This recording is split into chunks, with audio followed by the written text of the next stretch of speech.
1975 lañ dugg di jàng école bi ñuy jàng école boobu école bii kenn defaragu ko ñu ngi nuyu au passage monsieur Thioune mi nga xam ne man moomu njëkk a dalal ABC di ko mérité di nuyu mbooloom président association yi composé cause di nuyu mboolem ko bokk ci cause di nuyu mboolem silmaxe Sénégal di wax ni li tax ma gërëm président de la République lii rek la li ñu bëgg bu fekkoon ni téeméer la amaguñ ci sax juróom-ñeent fukk ak ñaar maanaam 8% lañ tollaguñ ci suñu bëgg-bëgg waaye nag ñun 8 yi dañ ko amaguloon di président toogagul nag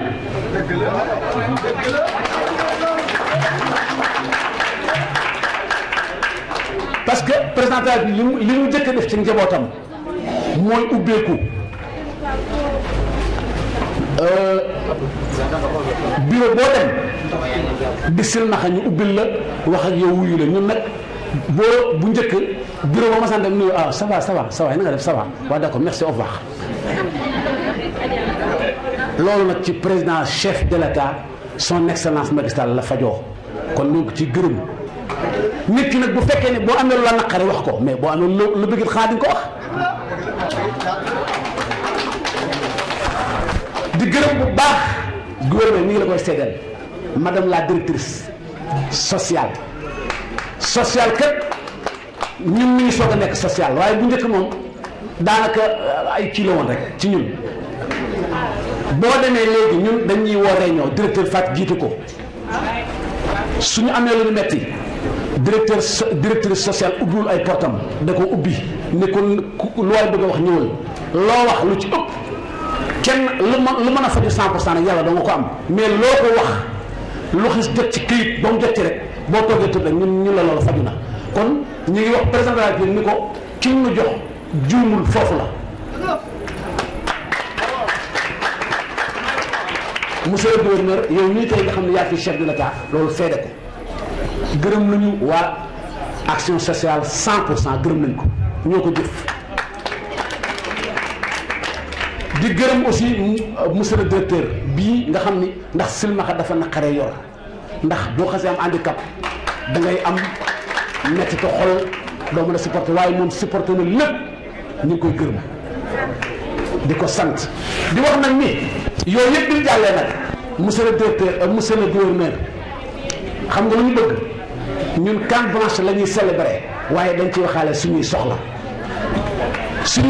mooy chef de l'État tabax nay école ak tabax sax ci àll bi foo xam ne kenn dëkku fa ndax école yu bari waaye nag gouverneur ñun seen nax yi dañ ci bokkul benn école lañ am ci biir Sénégal waaw su ñu amee benn école bi effectif bi mën a jël 100 personnes la te fi mu nekk nii man ak samay waa service yi dugg nañ ci biir Sénégal recensé nañ fi mu nekk nii recensé nañu 1307 écoles et 7 élèves yoo xam ni 7 à 10 ans la amuñu fi dugg ndax fii 100 la waaw ñooñu te ngeen ni bu leen dem ci tali bi mais ñooñu buñ màggati jànguñu fan nañu mën a jëriñoo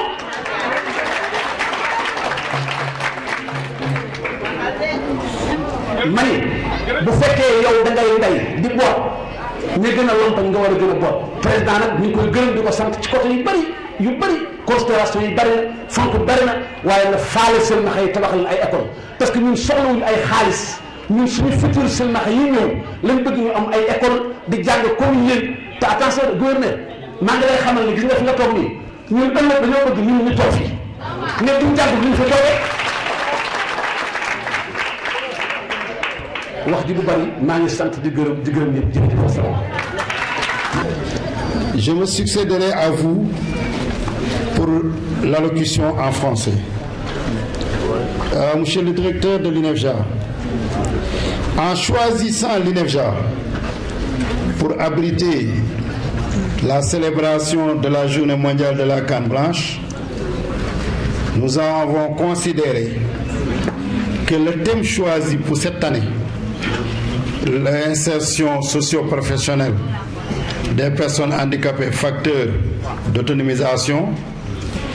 cadrait bien avec les aspirations de votre illustre institution. Cette institution qui a inscrit des pages d'or dans les annales de l'école sénégalaise. En effet,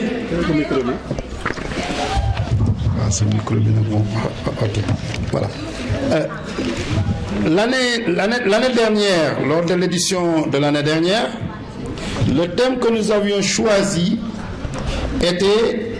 réduire la mendicité par des moyens humanistes et réalistes.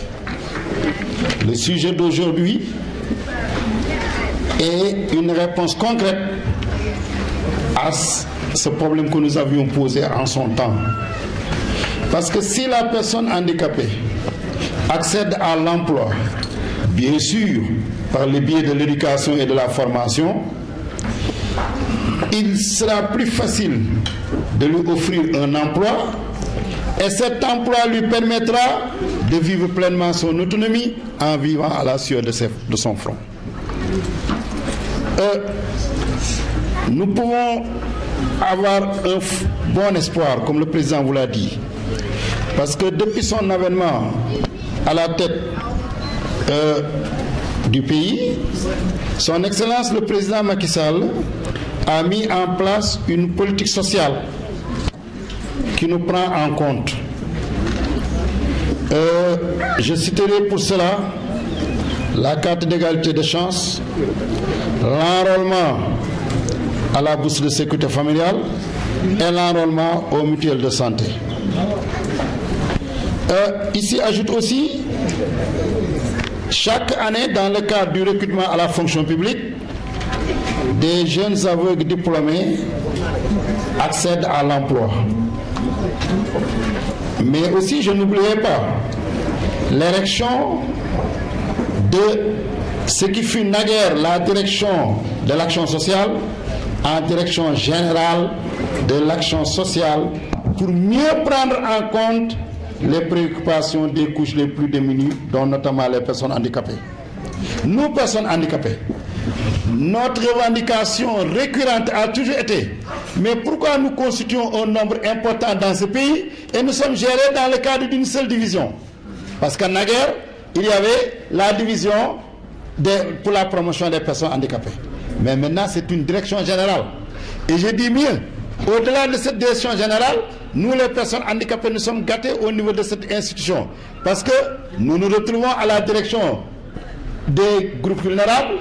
nous nous retrouvons à la direction des personnes âgées, à toutes les directions de la DGAS. Alors nos problèmes peuvent être posés là-bas et pris en compte là-bas de manière effective. Donc tout ça, c'est des innovations. Comme le directeur l'a dit, le président de la cause l'a dit tout de suite, notre seul problème, c'est l'accès à l'éducation. Parce que comme vous savez, l'INEFJA a atteint ses capacités d'accueil. Chaque année, nous sommes obligés de renvoyer beaucoup d'enfants faute de place. Chaque année, nous sommes obligés d'arracher de l'affection maternelle un enfant de 7 ans de Kédougou. Il vient à Thiès pour la première fois totalement dépaysé. Et s'il y avait une école à Kédougou, cet enfant ne perdrait jamais cette chaleur maternelle. Il y a aussi le projet de l'école inclusive. La manière la plus facile de massifier la scolarisation des enfants aveugles, c'est l'enseignement inclusif. Cet enseignement inclusif a été proclamé depuis le sommet de Jomsien en 1990. Et jusqu'à présent, le Sénégal est en balbutiement pour démarrer ce programme qui symbolise la démocratie et la prise en compte des enfants à besoins éducatifs spéciaux. Donc nous appelons pour nos souhaits le démarrage et l'extension de ce programme dans toutes les régions du Sénégal et saluons au passage certaines initiatives qui ont démarré l'enseignement inclusif, telles que Site Save, tels que par exemple nos partenaires belges qui par le biais de l'INEFJA vont étaler l'enseignement inclusif au niveau des 4 régions du Sénégal. Li ma bëggoon teeral rek mooy monsieur le gouverneur Pour la première fois, j'ai perdu la vue depuis 1970. Mais aujourd'hui, j'ai tressailli dans mon âme quand on m'a dit que le gouverneur et la directrice générale de l'action sociale nous ont rejoints ici, les yeux bandés, la canne blanche entre les mains. Par ce geste, vous avez découvert dans quelques secondes ce que nous, les personnes de la nuit de toute une vie, nous vivons chaque jour. Donc, cette expérience de la cécité permet à toute personne voyante de savoir quelles sont les souffrances de la cécité et pour être mieux conscientisé sur les problèmes des aveugles. ma teeral ci gërëm ñi fi teew ñëpp di wane ni tey bésu bànneex la ñuy kii la canne blanche li ci Aly Dia wax sànq ñi ngi ko jëlee ci policiers yi bu ngeen fàttalikoo les gens de ma génération xam na ni policier léegi lay doog yore liif waaye bu njëkk benn yett rek la daan yore bant bu gàtt bu weex bu mu daan régler la circulation ku leen livre Mamadou Ebineta gis nga le policier debout sur le point rond règle la circulation avec son bâton blanc bant boobu ñi ko tudde woon maloguru lañ ko daan wax pour ñi nga boo xamal génération bant boobu nag mooy jul tey canne blanche. Monsieur Bassirou Fall président de la cause yaakaar naa ne li mu wax fii léegi ak taxawaay bi mu am ci silmaxa yi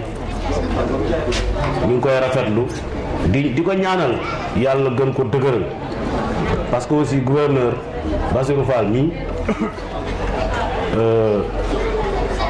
soxlawul dara ci sunu mbootaay yi waaye dafa ñëw bokk ci ndax moom silmaxa la bu ci bokkul wolof nee na li nga doon soo ko bañee da nga cee gën a ñaaw kon mu nangu ko waaye dafay jël dooleem jël ñaxam jël alalam jël léppam di ci def pour silmaxa suqaliku ci Sénégal kon kooku tamit occasion bu mel nii su amee war nañ ko rendre hommage gërëm ko bu baax sëñ Bass ñu lay gërëm. tey jii nag du ma discours du ma wax Aly lu tax canne blanche la ñuy célébrer te lépp lu aju ci canne blanche ni nga ko waxee léegi parce que Youssouf Faye dafa wax ne amul la pertinence et l'éloquence du président mais man awma la pertinence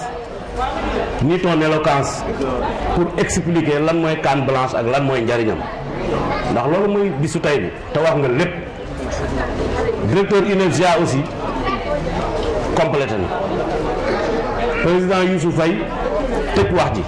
kon man amatuma lu may wax lu dul rek kontaan gërëm ñëpp sant ñëpp